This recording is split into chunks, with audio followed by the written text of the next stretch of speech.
Hey, Don, did you hear about this? We often refer to karma as something good happening to someone who does a good deed. Yeah. While the opposite coming to someone bad, right? But in either event, it's really about being taught a lesson.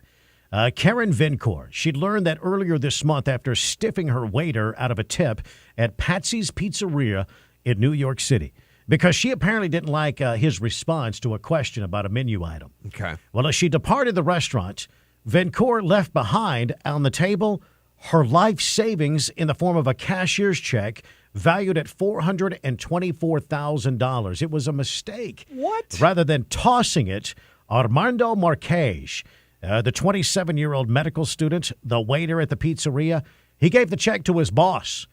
Thanks to the help from the Daily News, Vincourt was reunited with her money, and she admits to not tipping. She says, it wasn't my best moment. She even offered the waiter a small tip, but he declined.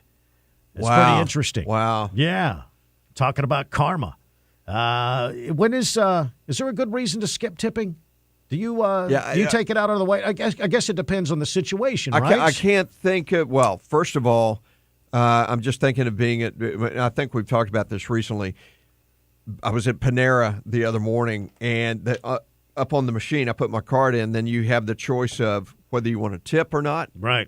Over the counter. Right there at the register? I'm not going to do that. No, I wouldn't do it. Nah. I mean, if they have a tip jar, I'm more inclined to, I'll put $1 in there or something. Yeah, but if Thundercloud. if they just take your order and that's it, yeah. Take your order and take your money, no.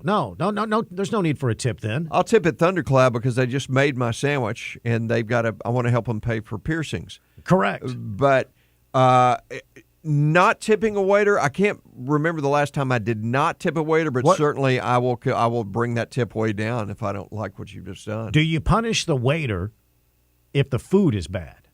No. No. Because the waiter didn't make the food. No, the service can still be excellent and the food suck. Right. It's not the waiter's fault, but you do want to send a message, right? Right. And you send the message just by not going back. Exactly. That's correct. But, man, how do you... According to the texter, tipping at the register is not just for the cashier, but it's for those who are preparing the food. So they don't get paid exactly. An hourly wage? Exactly. You got to explain that. I mean, if you're in the business and you have a restaurant like Panera, and I can think of a few others, who says I got to tip the back help? Right. That's new. But I will say that this past weekend when I hit the no tip button or whatever it was, felt a little guilty, felt a little pressure. Yeah. Didn't really like that. Yeah, that's a little strange. Yeah. You see it at a lot of places. Yeah. Yeah. Does that mean those folks are not making at least minimum wage? Yeah, right. Is that what that means? I know. I mean, you took 4 steps here, 4 steps over there, and I'm supposed to be appreciative for that thing that you should already be getting paid for. That's the nature. That's the nature of your job, is to step this direction, pick up that bagel, step over here, get that scone. Now, I've seen some restaurants that will actually put a sign up that says, your tips help pay for health care for the wait staff. What do you think about that? Yeah. I mean, you guys, you talk about this kind of stuff on the Don Pryor food podcast. This comes up occasionally. Dining at Austin. Right. Yeah, it does. And you and I talked about it recently with Mr. Hoover, Hoover Alexander of Hoover's Cooking. If I want to do that, great. If I feel like helping out, fine. I don't want to feel pressured. I get in trouble for over-tipping, man. Big time. I got in trouble over-tipping at the Grove Mother's Day.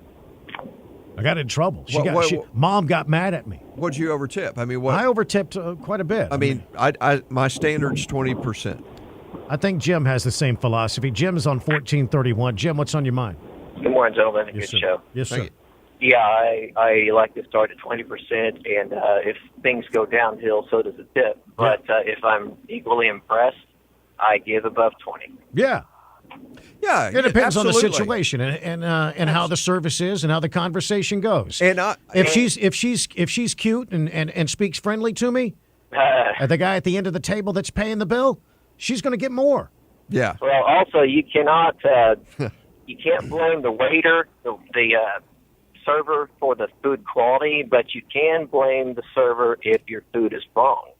If your food is wrong, yeah, okay. And I took your order down wrong, yeah, brought it to you wrong. If the cook was right, then yeah, you got an issue. We recently had chicken at a popular chicken place, All right? That's my favorite restaurant, the Popular Chicken Place. And it's not one of those chain places. It wasn't Chick-fil-A. It was another popular, slightly mediocre chicken place. I think I know exactly what you're talking about. And the waiter forgot to input the order into the little machine.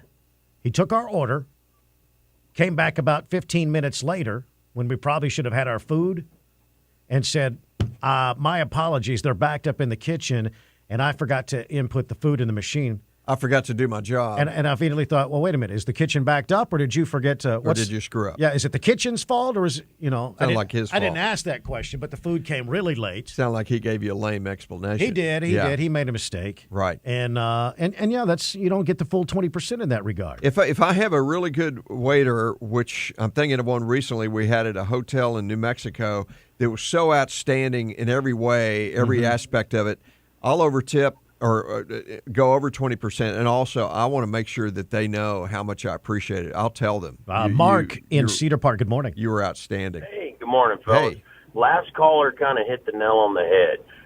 It's not the fault of the restaurant for the bad service. Now, they are kind of vicariously liable because we are employing those individuals.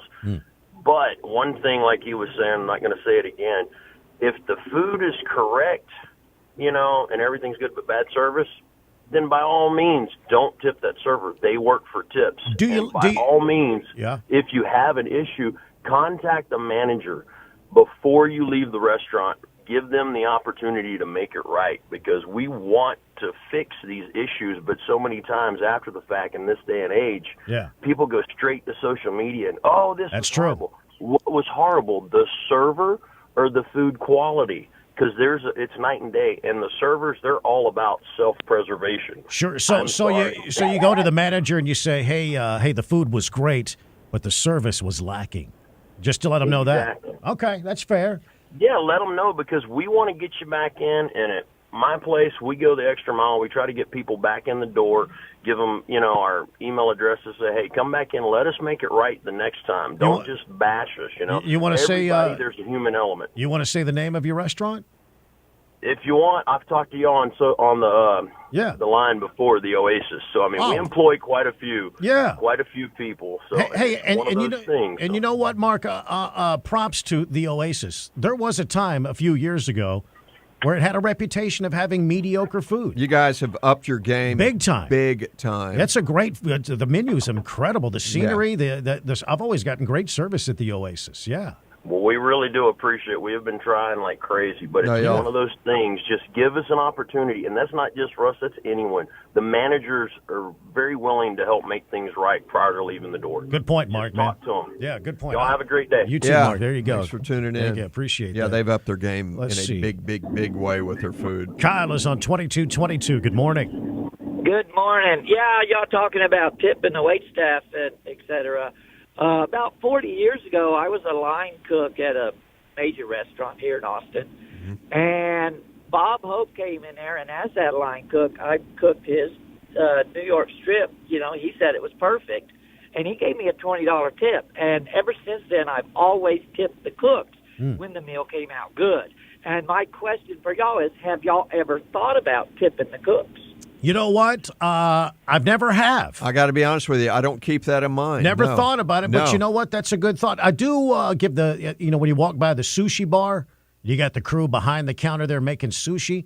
I give them thumbs up, because that's an art, man. Right. That's an art right there. It is art. It is. It's truly some real skill. Visually, it's pretty cool. Well, that's a good point. Tipping the cook. That's pretty interesting. Yeah. It is 7:55. Stay with us. We're going to take a look at what we got. Trump tweets straight ahead. You want to play? 512-836-0590. The Todd and Don Show.